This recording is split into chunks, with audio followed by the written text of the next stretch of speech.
seeing Commissioner Anderson at the head table, members of the High Command, DCP Fitz-Bailey, the head of the Crime and Security Portfolio to his right. To his right is the head of the Force Development and Logistics Portfolio, Dr. Kevin Blake. We have ACP MacArthur Sutherland, head of IPROBE, to his right. And to the left of the commissioner, we have DCP Clifford Blake, the head of the Operations Branch. To his left, we have, of course, DCP Richard Stewart, the head of the Administrative Branch. Now, the commissioner will speak, he will give the briefing, and then we will open our floor to the members of the mainstream media who have questions that they might have coming out of the presentation. At this time, Commissioner Major General Anthony Anderson. The button. Thank you, Dennis. So at the beginning, the frequency with which we provided and general information on what is happening with respect to crime, violence, and public safety. At that time, we also made it clear that this year we would be focused on the seizure of illegal guns, the arrest of gunmen plaguing our communities, and the dismantling of organized gangs that have been causing death, mayhem, and pain in this country. We have now come to the end of the first quarter of the year. While we have seen some significant gains made in that fight, there are still aspects that are of concern to us. Today, we will present a synopsis of where we are. In the first quarter of the year, ending March 31st, the JCF, in partnership with other law enforcement agencies, seized 223 illegal firearms, compared with 195 at this point in 2021. Included in this year's figures are 37 high-powered rifles and 154 semi-automatic pistols. We would like to thank the public for responding positively to our campaigns that have sought to remove the stigma from sharing information with the police. Statistics from Crime Stop reveal that there has been a 97% increase in tips from the public when compared to the same period in 2021. The majority of tips were related to illegal firearms and ammunition, gunmen, wanted persons, and we have also seen an increase in reports relating to lottery scamming and drugs. Apart from the direct seizure of firearms and ammunition and arrests, the tips also contributed to our overall intelligence picture and investigations. It is clear that our citizens are recognizing the people who are damaging our society for what they are, the architects of death, mayhem, and pain. I'd like to encourage persons to continue to use the 311 Crime Stop hotline or 811 to report illegal activities. We have seen in recent weeks a disturbing trend of gunmen carrying out their reprisals through the shooting of multiple persons. These gunmen are callous and are unconcerned about bystanders. We saw this in Norwood St. James, where on March 26th, a reprisal for a killing the night before led to 8 persons being shot, of which 3 died in one incident. Although we arrested the criminal suspect within 48 hours and have charged him on the 1st of April, the damage was already done. In Marvely, on March the 24th, gunmen shot 6 people, of which 3 died. One of our police teams responded immediately, resulting in a pursuit of the getaway car. These gunmen shot at our members as they sought to escape. Our response forced them to abandon the vehicle in the Red Hills Road area, leaving behind critical evidence which we are using to further our investigations. For some time, we've been highlighting the fact that a person who is related to, associated with, or harbors gunmen puts themselves and others around them at great risk. We saw this play out in the unfortunate shooting of 5 persons, 2 of whom died, including reggae icon Donald Tabby Diamond Shaw in Olympic Gardens on March the 29th. The very sad story is that one of his sons is a known violence producer, currently detained on a murder charge, and preliminary investigations suggest that the death of Tabby Diamond was directly related to the activities of his son. As it relates to our ongoing focus on gangs, we recently announced the arrest of 12 members of the Clarendon-based Ranco gang. These arrests included 4 of our members, and we expect to make more arrests in the future as the investigation progresses. We view this as a positive development and reflective of the Constabulary's commitment to rid itself of persons involved in crime and corruption. The investigation into the gang started in 2019 and was triggered by our intelligence. Our investigators have been diligently carrying out their work until we have reached this stage. The JCF will provide no cover for members involved in criminality. It damages the work of the honest, dedicated police officers and the reputation of the force. The investigation is ongoing, and further developments will be continued in our press briefings as we go along. In terms of major crimes, there has been an 8.5% reduction in all major crimes in the first quarter.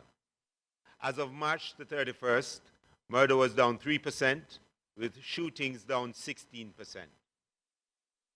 When we examine the number of homicides since the start of the year, we continue to see approximately 71% of them attributed to gang violence and 16% to interpersonal disputes.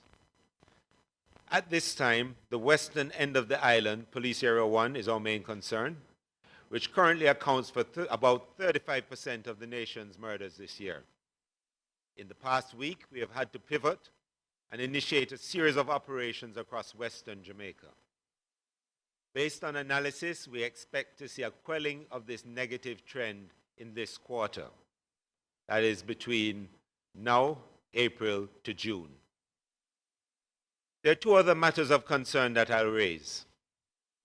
Since the reopening of face-to-face school, we have seen violent incidents taking place between students, some of which are actual gang conflicts playing out in school or on the streets. In addressing the challenge, particularly in Western Jamaica, we have trained and deployed an additional 55 school resource officers across Area 1. We don't intend to put police officers in every school, and we shouldn't have to. But it's important to train more of our members to support and help school administrators deal with the challenges of violence that they face. We are also improving the quality and volume of our mentorship to youth in communities across the country. As a constabulary, we continue to improve the quality of service delivery to the public, and one area that we have focused on is responding to domestic violence. 2 weeks ago, our Community Safety and Security Branch completed the training of a number of station commanders and sub-officers in domestic violence intervention and response. Earlier this year, I asked you to make a choice. That choice was to give up guns, gunmen, and gangs, and join us on a journey towards peace and safety. More and more, we have seen our people come on board with us, abandoning the informer for dead culture in favor of preserving lives and building safer communities. I'm making that call again. Let us get every illegal gun, turn in every gunman, and dismantle every gang. If you see something, say something. You can call Crime Stop at 311, our tip line at 811, or police emergency at 119. Thank you very much, ladies and gentlemen. Thank you very much, Commissioner, giving us a great deal of food for thought, looking back at the quarter that was the first quarter of the year 2022. At this time, we have some more journalists who've joined us on the Zoom platform. We're going to open the floor at this time. I do not see any of the raised hands. Oh, yes, I see Roxroy McLean, I believe, of the Star newspaper. Roxroy, over to you. Good afternoon, Commissioner Anderson. Good afternoon, Mr. Brooks, and good afternoon to my colleagues. I have three questions, one for DSP Bailey and two for the Commissioner. Commissioner, as it relates to face-to-face, what are you seeing in relation to the impact of the suspension of the face-to-face learning over the 2 years and the involvement of teens in illicit activities such as lottery scamming and gun running? That's one. And my second question to you, Mr. Anderson, is Well, let him answer the first question. Thank you very much, Roxroy. Go ahead. For that question, Roxroy. So the 2 years of students being away from school, obviously those students who, because they lack connection, internet connection and other things, even though certainly from the police perspective, we did a number of things with our members, with our own communications to try and support young people who are out of school. As they come back to face, we see that there were people who, in that intervening period, who, perhaps because of the time they had available to them, got involved in things they shouldn't have. Lottery scamming being one, sometimes violence in association with their elder brothers, their family, involved in gang activity and so on. As they come back into school, obviously they take some of that with them. We note with some concern the type of violence we've seen and really the imagery that we've been seeing as well, and I know a number of members of the public have been seeing those images of violence and have been concerned. So that has moved us to that position where we are training our members to support school administrators in this challenge. I can't quantify exactly how much of this has occurred, but certainly our sense of it as a police force is that a number of those youngsters who were left idle have become involved in other things that are not wholesome. All right. Kimon Francis of The Gleaner. Go ahead. Your question.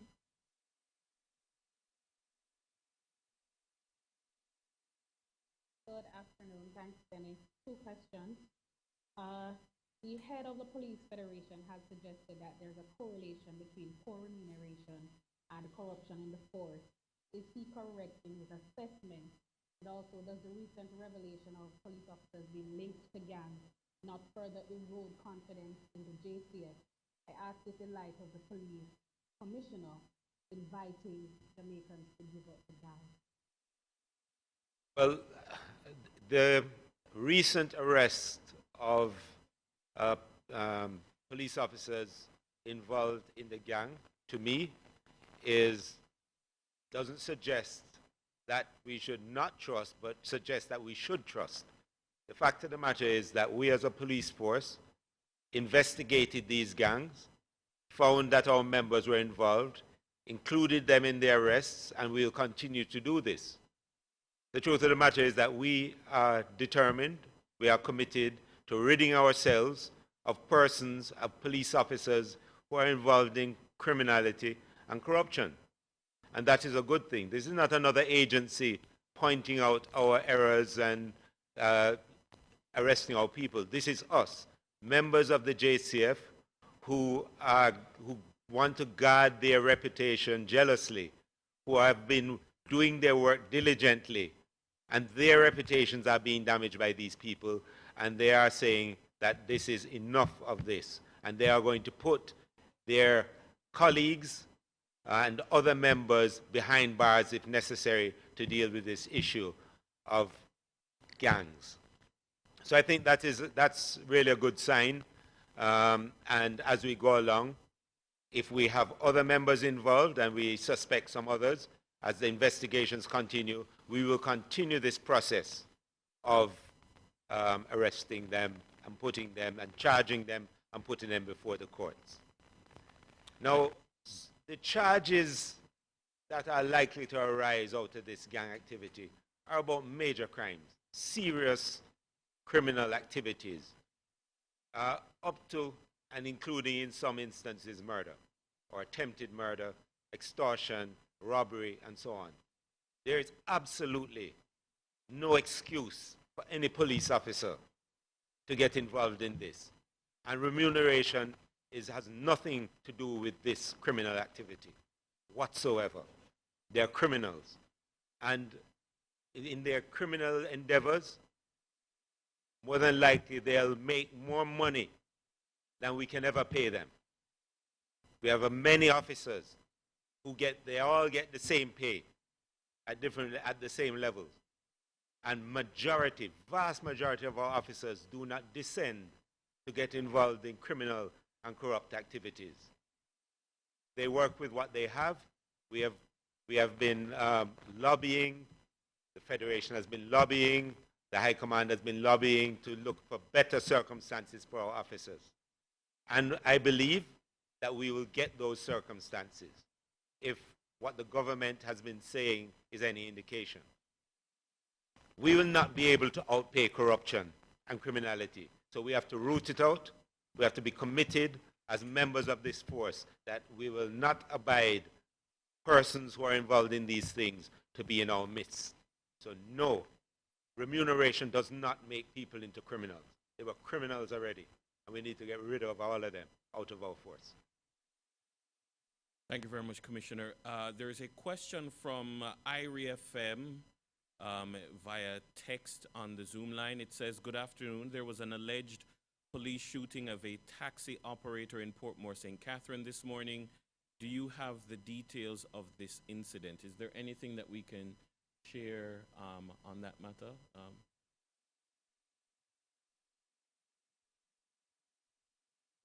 Aware of it, but we do not have the details sufficient to actually answer that. If you get in touch with CCU later, we should be able to update you as soon as we get the information. Thank you. Roxwell McLean, you had another question. Yes, back to you, Commissioner. Thank you, Dennis.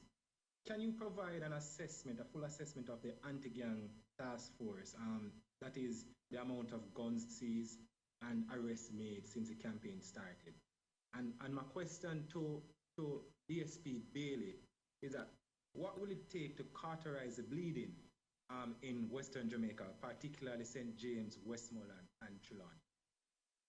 Let me just, as a point of correction, Mr. Bailey is a Deputy Commissioner of Police. Thank so you, he's sir. DCP Bailey. Thank you, sir.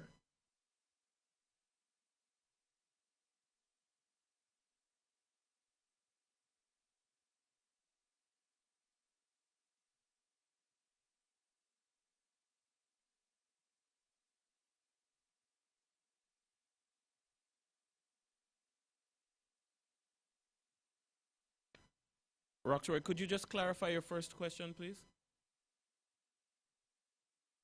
I wanted The assessment of the asked about the anti-gang. numbers of the Joint Anti-Gang Task Force.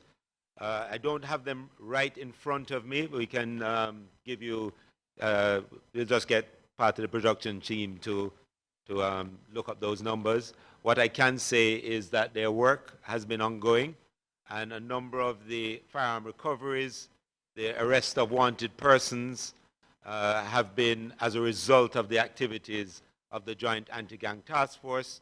As I had said previously, quite often they don't operate just alone. They operate with specialist units like CTOC, and sometimes they operate, or quite often they operate with territorial police. Perhaps, I think, before we have finished this Q&A, we'll have the numbers, and we'll update you. The other question, Mr. Bailey? Oh, in relation to St. James, I don't know if you want to comment on that, but as I said, we have had to pivot and do some additional operations down in the St. James, Westmoreland space, targeting some of the people we know are carrying out the violence, but also occupying the spaces and also the routes that they normally use, using some of our, not only just our traditional techniques, but we have been using some technology in that space, and that is why I'm reasonably confident that over this quarter we should see a change in what is happening in the West as we pay more attention and put more focus on it. As I say, this is accounting for 35% of all the homicides in the country, and so we have already pivoted in that regard.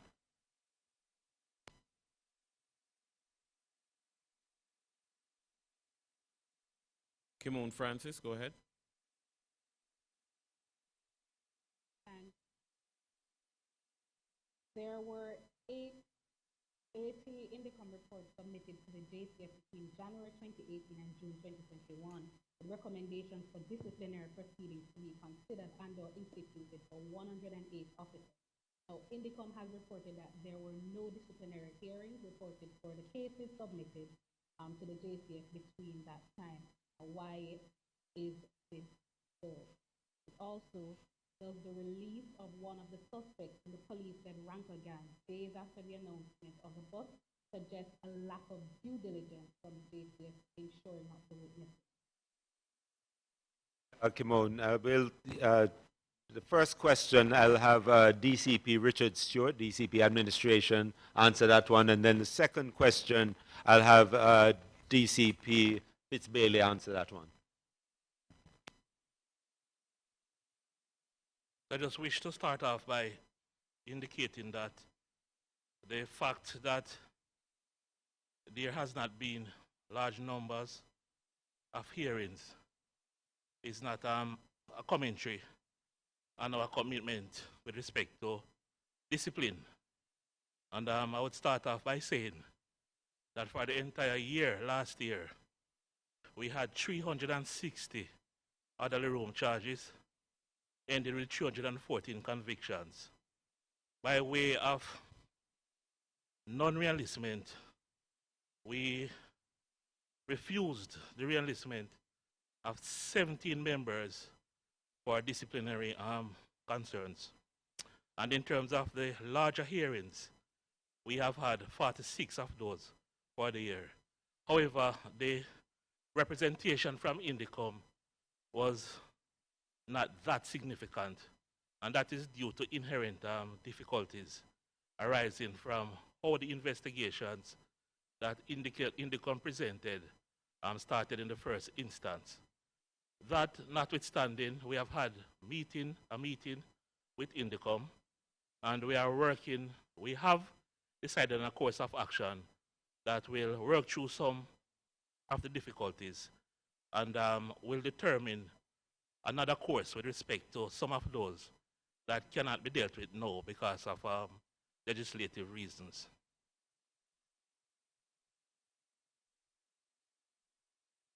So in terms of actual hearings, 4 of the 80 cases have been heard. 3 are still, 3 are to be completed, and 1 is complete. So that is the state with respect to the 35 matters that were referred for disciplinary hearing at the Court of Inquiry. But that notwithstanding, many of the cases have been dealt with informally. Informally meaning that the members were warned, they were called, spoken to, and warned based upon what we have in front of us.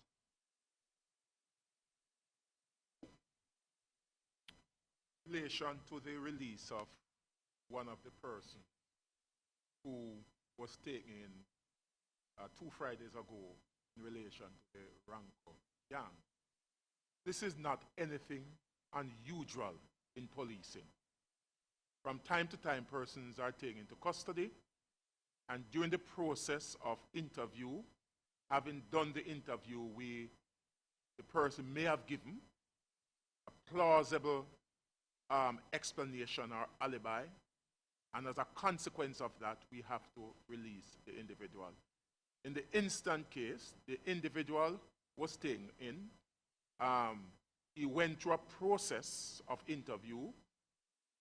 There were some challenges in getting 2 of the witnesses to attend the ID parade. consequently, the individual was released. There's nothing that is unusual about that. And that's a standard procedure that is applied right across the board by police all across the world. All right, thank you very much. Roxroy is asking the question again. He was saying he didn't hear. The question was answered. I'm sure you can check on the recording for the purpose of clarity in terms of what is required to stem what is currently taking place in St. James, Westmoreland, and Trelawney. We did say, outline the program of action that we expect to result in a reduction, in a quelling of those cases that we have seen in the second quarter of the year, the quarter that we are currently in. So, Roxroy, that question was asked and answered. Thank you very much.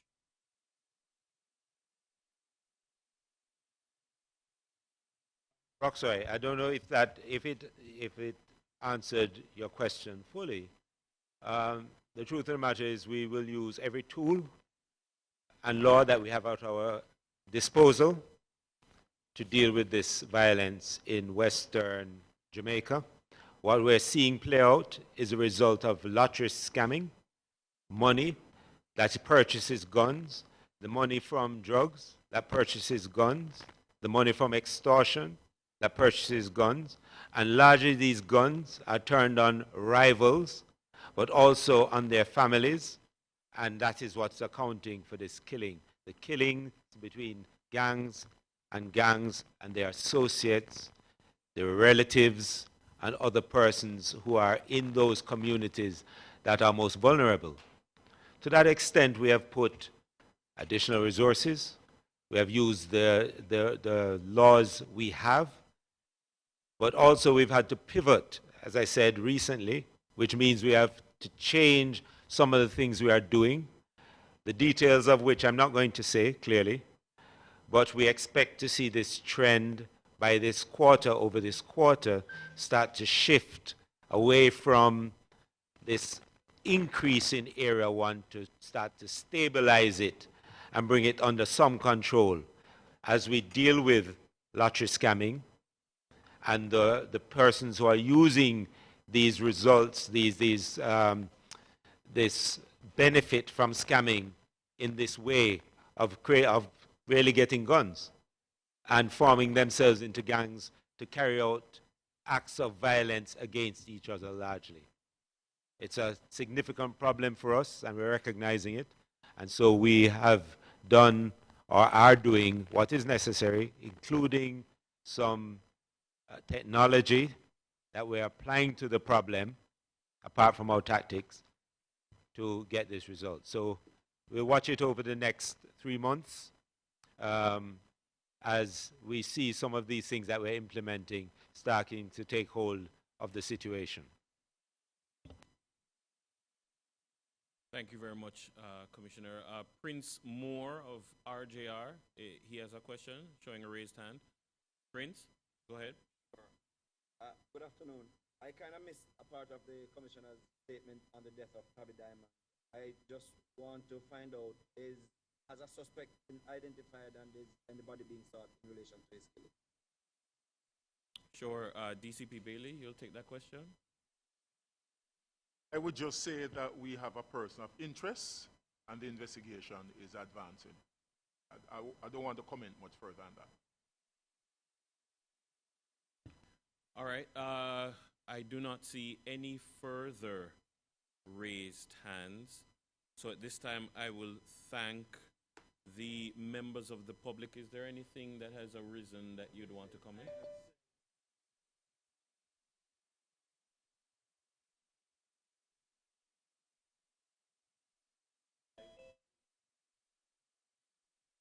Yes.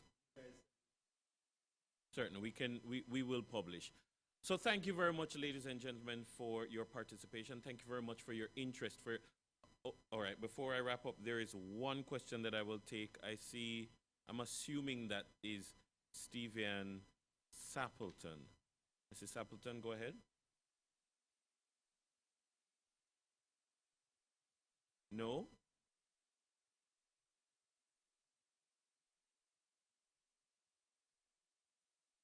All right, one more time. Steven Sappleton. You might want to unmute.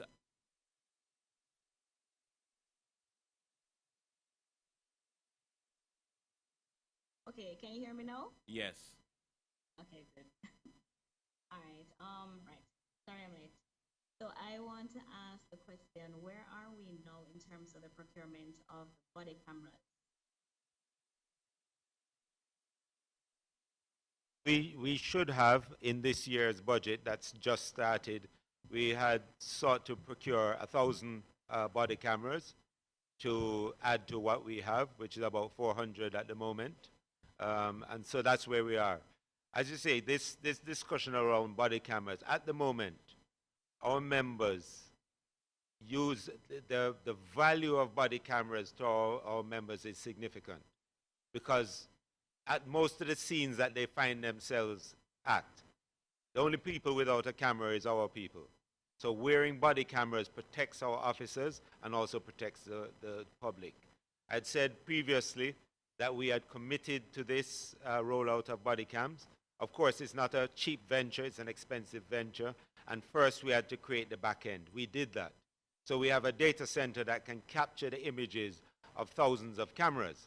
That in of itself is a significant task and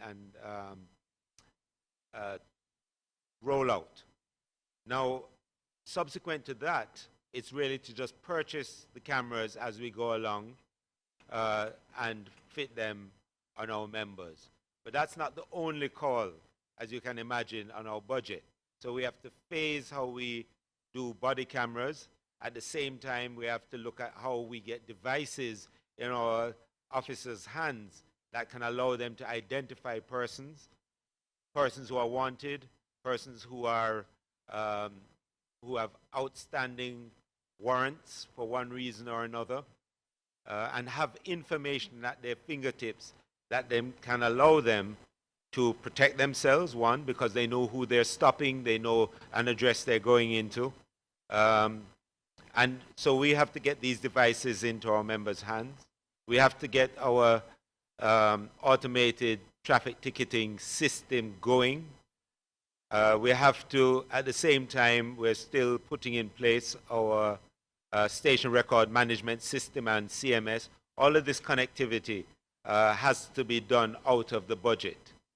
And so body cams, we're looking at 1,000 more this year. That's where we are. Thank you. Prince Moore, your hand is still up. Is it that you have another question, or it just continues to be up? Do you have another question, Prince? Sorry, I had my hand up. All right. Thank you very much.